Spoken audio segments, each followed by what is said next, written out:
Morning, everybody. My name is Ajenla. I'm here to talk about the story of creation. What you know about creation is definitely a fallacy.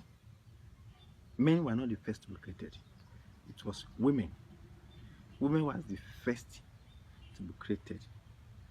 God created the first energy, which was the female energy, and that is why we always refer to Mother Earth, Mother Nature, because women were the first to be created. And I wonder why or where Shaggy, where he has been to that got the inspiration and said, so amazing how the world was created. And he wondered if God was a woman. And that is the gospel truth.